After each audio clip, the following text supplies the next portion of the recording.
সমস্যাটা হইতেছে তোমরা এখানে? দাদা এখানে পুরোপুরি রাস্তার কাজ চলতেছে, আর তোমরা সবাই জানো তো কাজটা চলতেছে। তারা দীর্ঘ 2 মাস ধরে, 2 মাসের উপর হইব কাজটা চলতেছে।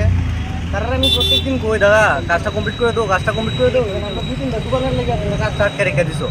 তারা প্রত্যেকদিন সকালে একবার বাদ দেওয়া যায় এরকমভাবে, আর এই বিকালবেলা বাদ খুলে দেয়। তারা এদিকে সকালে বাদ দেওয়ার ফলে কি দিকেও জল উঠে, সব দিকে ক্ষয় জল উঠে। তো তারা এই অল্প কুতরুক জায়গার লেগে তারা কাজ করতে পারতেছে না। তারা আমার এক্সকিউজ দেয় ওই বৃষ্টির লেগে বলে এই কাজ করতে পারতেছে না। তারা আমার এখানে বাদ দিয়ে হিদিকে কাজ করতে পারতেছে, তারা এই জায়গাতে কাজ করতে পারতেছে না। এটা কি এক্সকিউজ হইলো একটা? এটা মানে তোমার এটা কোন জায়গা? ইন্ডিয়ার near commercial CNG route, Officetila route, এই মধ্যে কর্নারটা। এই সমস্যাটা কয়দিন ধরে হইতেছে? এই সমস্যাটা দীর্ঘ 2 মাসের উপর চলতেছে। তারা জানানো হয়েছে? তারা প্রত্যেকদিন জানা নিতেছে। আমি রাস্তার ভিতরে ফাইলি দাদা দাদা দাদা কইয়া ডাক দিয়েছে, তারা জিজ্ঞাসা করে। এখন দোকানের পরিস্থিতিটা কিরকম আছে? দোকানের পরিস্থিতি তো খুব খারাপ অবস্থা চলতেছে, দেখতে পারতেছেন। এদিকে আমি মাল টাল সব বাইরে রাখতেছি, সকালবেলা টানো লাগতেছে।